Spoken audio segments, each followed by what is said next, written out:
Durante sabatina de candidatos ao Superior Tribunal de Justiça, o senador Magno Malta perguntou aos 3 candidatos seu posicionamento em relação à questão da vida e ao respeito à legislação vigente, distribuindo alfinetadas a alguns ministros de cortes superiores.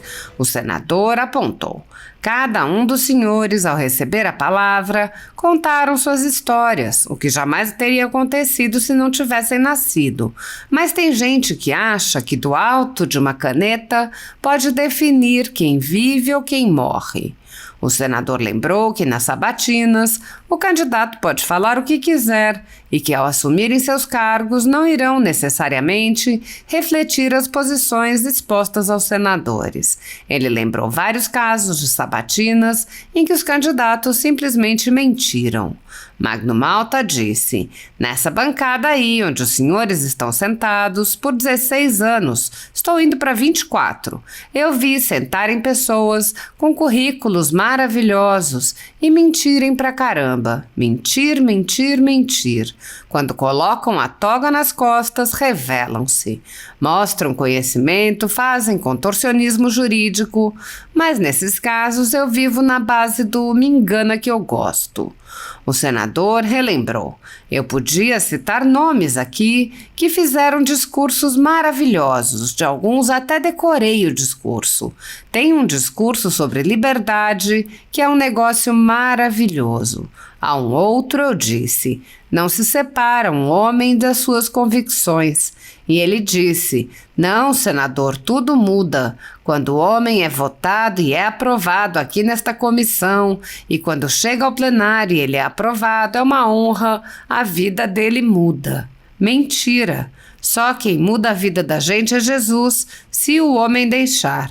E ele chegou lá e sabe o que ele fez? Soltou o Lula. Por isso eu estou escaldado e as minhas coisas são todas diretas. Magno Malta fez um alerta aos candidatos. Nós estamos vivendo num momento em que o ordenamento jurídico nacional não está em voga.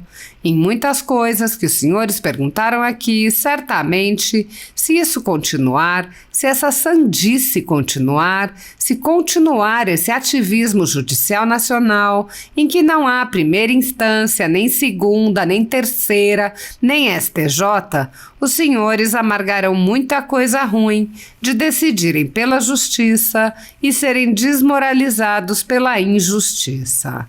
O senador disse: quando o indivíduo senta nessa cadeira aí, ele dá o melhor de si, mas quando ele passa pelo crivo e senta na cadeira do outro lado, ele se comporta como um semideus.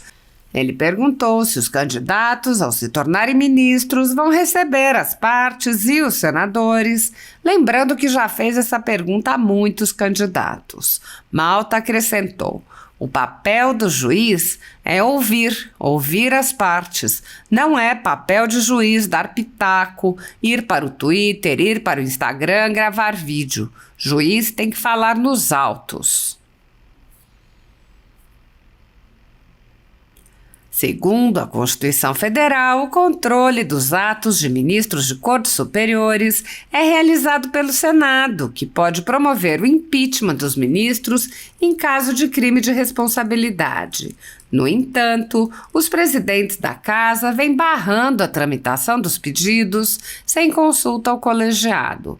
Sem controle externo, alguns ministros do Supremo Tribunal Federal agem ao arrepio da Constituição. Em inquéritos secretos, o ministro Alexandre de Moraes, por exemplo, promove uma aberta perseguição a adversários políticos. Em um desses inquéritos, a Folha Política teve sua sede invadida e todos os seus equipamentos apreendidos. O inquérito foi arquivado por falta de indícios de crimes, mas os dados sigilosos foram compartilhados com outros inquéritos abertos de ofício e com a CPI da pandemia, que compartilhava dados sigilosos com a velha imprensa. Sem justificativa jurídica, o ministro Luiz Felipe Salomão, ex-corregedor do TSE, confiscou toda a renda da Folha Política e de outros sites e canais conservadores para impedir suas atividades. A decisão teve o aplauso e respaldo dos ministros Luiz Roberto Barroso, Alexandre de Moraes e Edson Fachin. O inquérito já está no seu terceiro relator, o ministro Benedito Gonçalves, que impôs novas restrições ao canal a pedido da coligação de esquerda que disputou a eleição. Há mais de 27 meses, jornais, sites e canais conservadores têm todos os seus rendimentos retidos sem qualquer base legal. Se você apoia o trabalho da Folha Política e pode ajudar a impedir o fechamento do jornal, doe qualquer valor à empresa Raposo Fernandes através do Pix, utilizando o QR Code que está visível na tela ou o código ajude@folhapolitica.org. Caso não utilize Pix, há a opção de transferência bancária para a conta da empresa Raposo Fernandes, disponível na descrição deste vídeo e no comentário fixado no topo. Há mais de 10 anos, a Folha Política vem mostrando os fatos da política brasileira e dando voz a pessoas que o cartel midiático quer calar. Pix ajude@folhapolitica.org. Assista. Grande é Deus, eu não sou nem alto, mas agradeço a Vossa Excelência a deferência à minha pessoa. Peço a Deus que lhe perdoe pelas mentiras faladas a meu respeito, mas peço perdão porque eu gostei.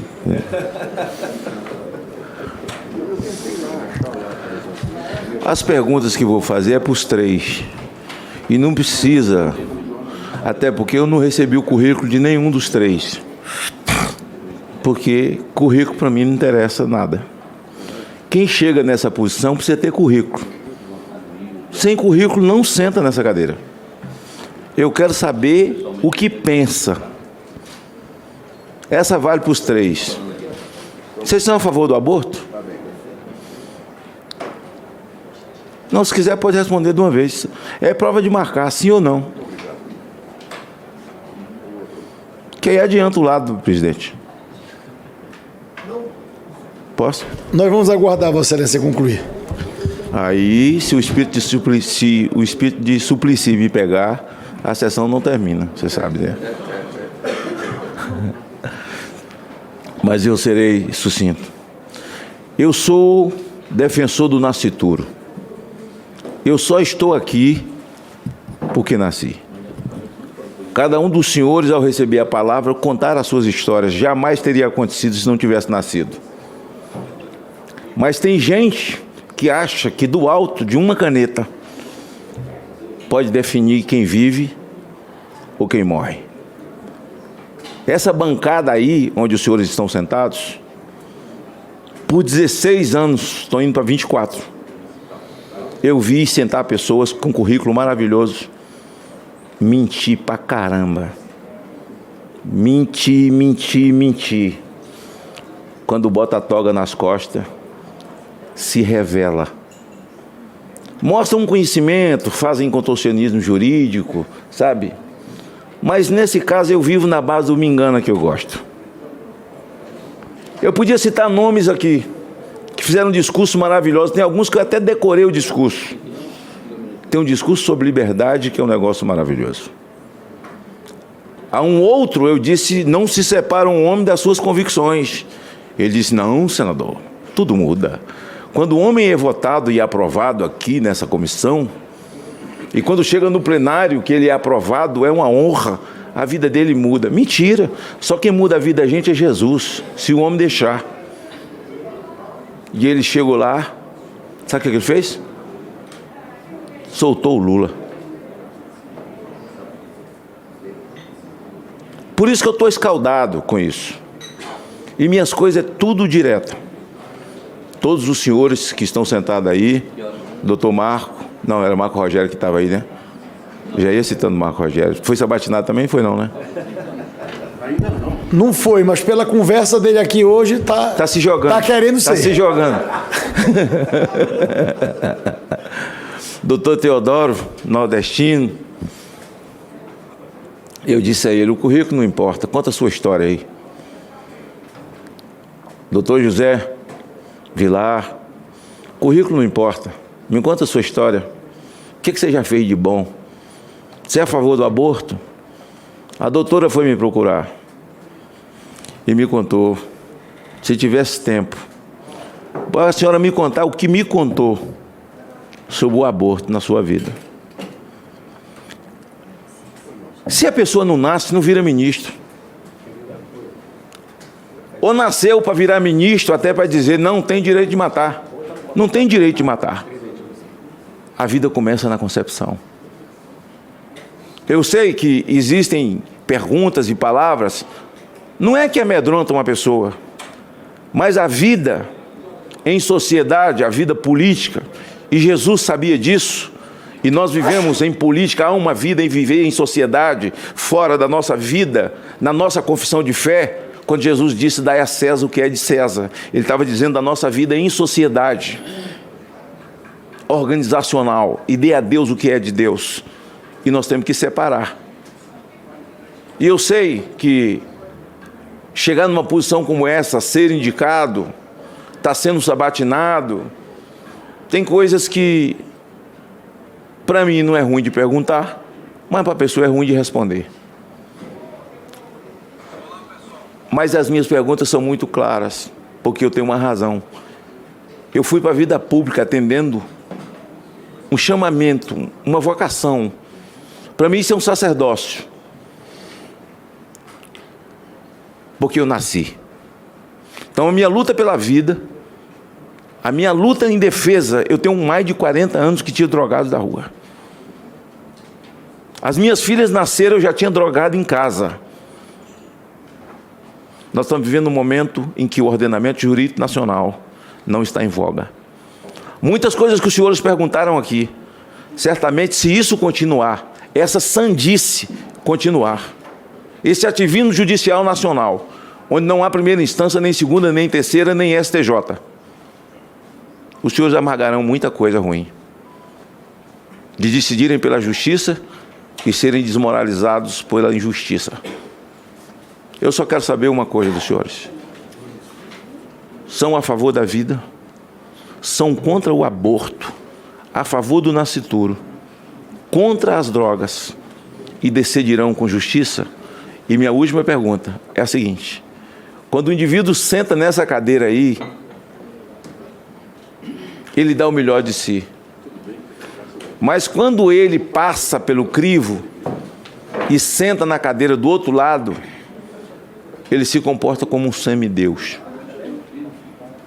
A minha pergunta é: ao ser aprovado, eu faço sempre para todos a pergunta, ao ser aprovados ou reprovados, porque quem foi reprovado já está reprovado, porque já votaram, todo mundo votou, agora é só esperar o resultado da eleição.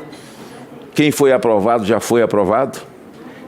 É que uma vez instados, o cidadão mais simples, doutor Teodoro, um vereador ou um senador da República,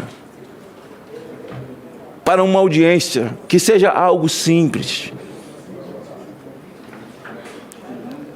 porque o papel do juiz é ouvir as partes, não é papel de juiz dar pitaco, ir para Twitter, ir para o Instagram, gravar vídeo. Juiz tem que falar nos autos. Instados a uma audiência por um desses senadores ficaram aqui, todo mundo é pé rapado, essa parte aqui. Os grandão, tudo já foram embora. Isso aqui é tudo do baixo clero. Os grandão, deixa eu ver, só Davi mesmo, que está como presidente, mas pode virar pé rapado depois também, entendeu? Bom, é o que eu penso, posso ser. Nós chegou um pior do que nós aqui agora. Nós somos tudo pé rapado, senadores de segunda classe. Ainda tem classe aqui agora. Porque tem os de primeira classe, você sabe, né, rapaz? Tem gente que nem tomou posse ainda, é porque eu nunca vi aqui, né? E a minha pergunta é: certamente, com essa mesma prontidão, os senhores atenderão, ainda que seja um cidadão mais simples, ou um senador, que lhes inste estar numa audiência, Essas são minhas perguntas, senhor presidente. Espero não ter extrapolado os 3 minutos que Vossa Excelência me deu. Dei 10 minutos. E eu só falei 3. Não, falou 7. Tá ali o cronômetro. Tem mais 3 ainda. Tem mais 3. Não preciso não. Os 3 agora é só para eles responderem em 3 minutos, para encerrar logo. 1 minuto para cada um. Exato. Doutora Daniela.